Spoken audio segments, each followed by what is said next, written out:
So in the previous video, I have already explained you that we talk or we understand natural language, human beings, and machines have their machine language, and that language is in binary, that is zeros and ones, right? So it is in the form of zeros and ones. So we say this is binary language.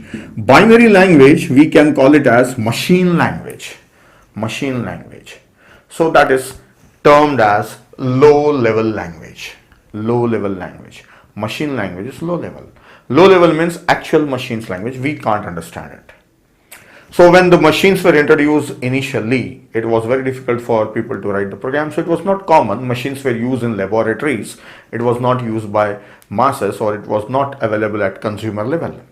So at that time, so the people who developed, they used to learn something from this machine code, and they used to write everything in machine code form. That was very tough, and it was very initial stage.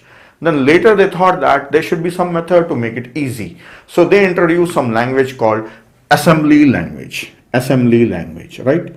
So this assembly language was little easier than binary, right? So this nobody can think of working on it except the one who has manufactured the machine. Now assembly language was little easy. It can be taught and it can be learned and it can be practiced and used for writing the program. So this was used for some time, right? And this became a base for conversion from this language to machine language. So still that is also low level language. It's very difficult for learning. If suppose a class of 100 student, and if somebody is teaching assembly language, then there is a chances of learning one student learning it, right? So the learning curve is very high and it's very difficult, right? As a part of academic, students learn it for some time and they finish the exam and forget it. So anyway, we don't have to use it. And if at all you want to work in systems programming, that you want to write operating system level programs and all, then you need to learn about it, right? So I'll give you the idea about that one, where this assembly language is useful if at all you need it. Then this is also low level. So under low level, we have two languages under low level, that is machine language and assembly language. Machine language and assembly language. In short, I am writing them.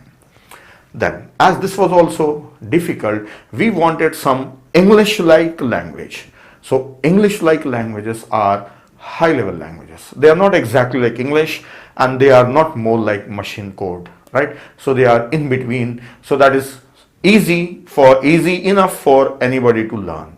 So, that are high-level languages.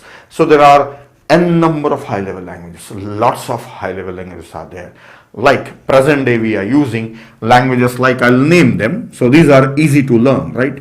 High level languages: C, C++, Java, Python, C#, Visual Basic, Visual C++, and the list goes on.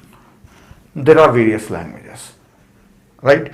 So these languages, we call them as programming languages because we can program them. We humans can program them. Actually, this assembly language is also programming language, but that is low level programming language, and these are high level language. So we are much familiar with these languages. So these are very easy to learn.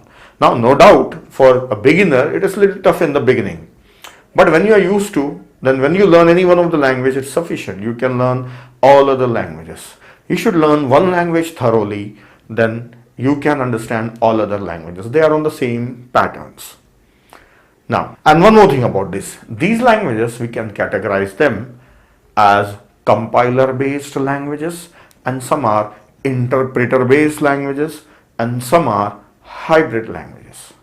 What are these? We will learn this in next video.